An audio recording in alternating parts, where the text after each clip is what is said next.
بك يا زمان اللهو أشكو غربتي إن كانت الشكوى تداوي مهجتي. Bismillahirrahmanirrahim.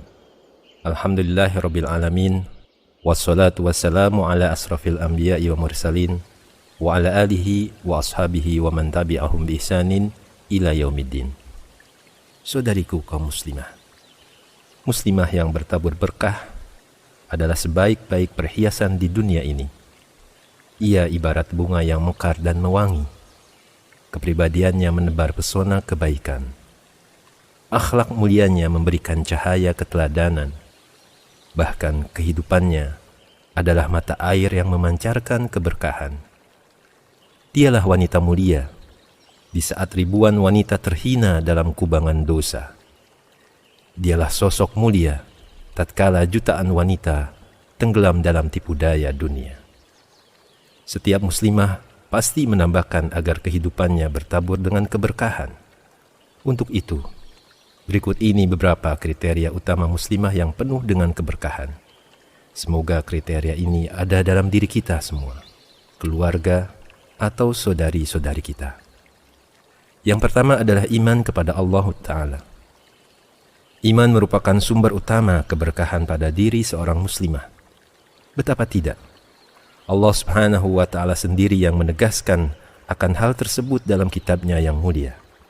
A'udzubillahi samil alim minasyaitonir rajim. Wala amatum mu'minatun khairum min musyrikati walau a'jabatkum. Sesungguhnya wanita budak yang mukminah atau beriman lebih baik dari wanita yang musyrik walaupun dia menarik hati kalian. Inilah timbangan keberkahan sejati. Secantik dan sehebat apapun seorang wanita kafir, tak akan pernah bisa menandingi kehebatan muslimah di sisi Allah Subhanahu wa Ta'ala.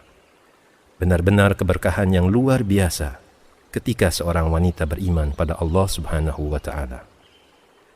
Kemudian yang kedua adalah gemar beramal saleh dan taat kepada suami.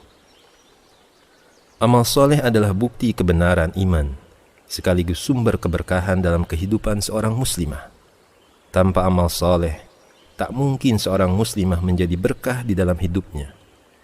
Nabi Muhammad SAW bersabda, "Idza shallatil mar'atu khamsaha wa shamat syahraha wa hafizat farjaha wa ata'at zawjaha qila laha udkhulil jannata min ayyi abwabil jannati syi'ti." Apabila seorang wanita menjalankan sholat 5 waktu, kemudian ia berpuasa di bulan Ramadan, menjaga kemaluannya, mentaati suaminya, maka dikatakan kepadanya, masuklah ke dalam jannah dari pintu jannah mana saja yang kalian inginkan. Adakah yang lebih mulia dari wanita yang dipersilahkan masuk surga melalui pintu surga yang ia inginkan? Saudariku kaum muslimah, inilah yang harus kalian kejar. Raihlah keberkahan itu, karena ia terlalu mahal untuk disia-siakan. Jangan sampai karunia tersebut hilang karena kita lebih mengutamakan kehidupan dunia dan perhiasannya. Yang ketiga, berjilbab syar'i. Jilbab adalah syariat Allah dari langit dan bukan sekedar budaya. Jilbab juga merupakan salah satu barometer untuk mengukur kebaikan seorang muslimah.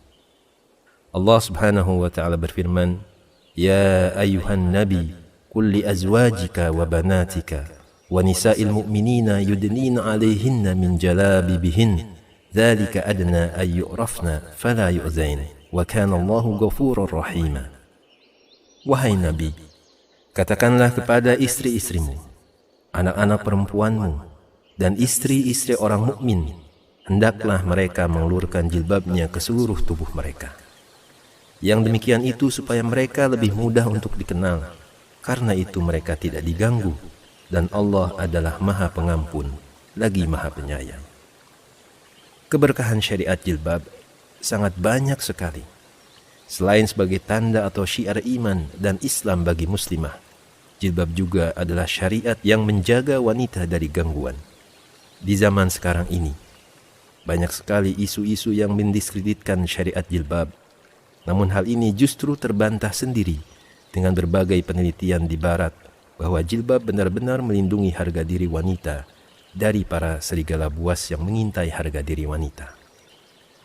Kemudian yang keempat, penuh kasih sayang, subur, dan juga berjiwa besar.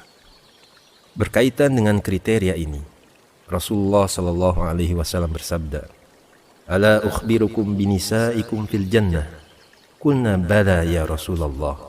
Qala kullu waludin idza ghadibat aw usi'a ilaiha aw ghadiba zawjuha qalat hadhihi yadi fi yadika la attahilu bi gumdin hatta tarda.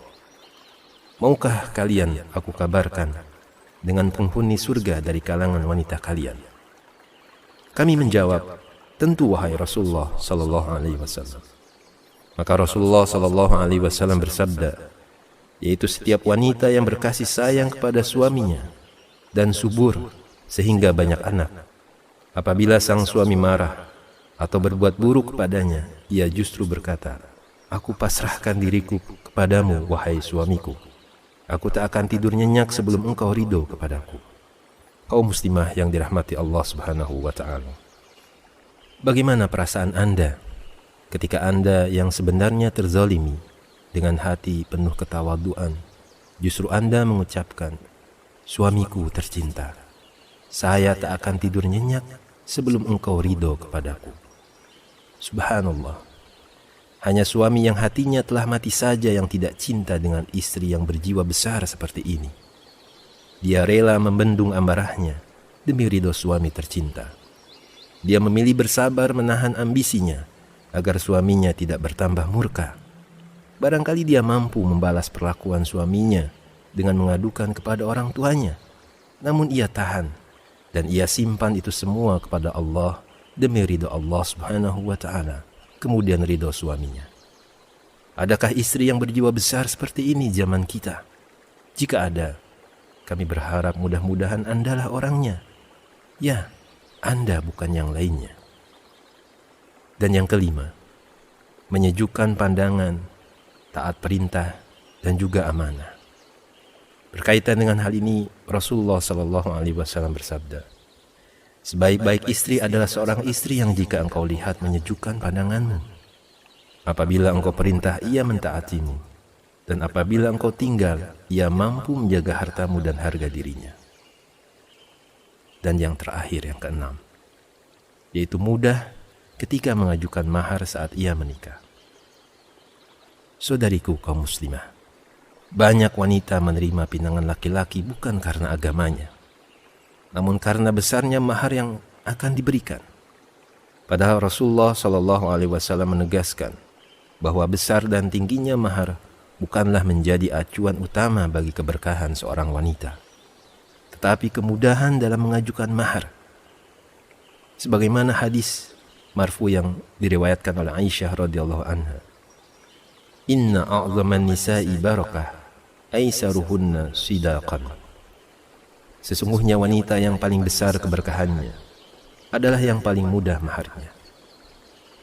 Kaum muslimah yang dirahmati Allah Subhanahu wa ta'ala, itulah istana keberkahanmu. Disitulah kebahagiaan itu dapat kau rengkuh dan kau dekap. Meninggalkannya ibarat melepas mahkota permata yang gemerlap cahaya. Mudah-mudahan Allah Subhanahu wa ta'ala membimbing dirimu dalam meniti jalan-jalan keberkahan itu hingga engkau gemerlap bertaburkan cahaya keberkahan. Wallahu ta'ala.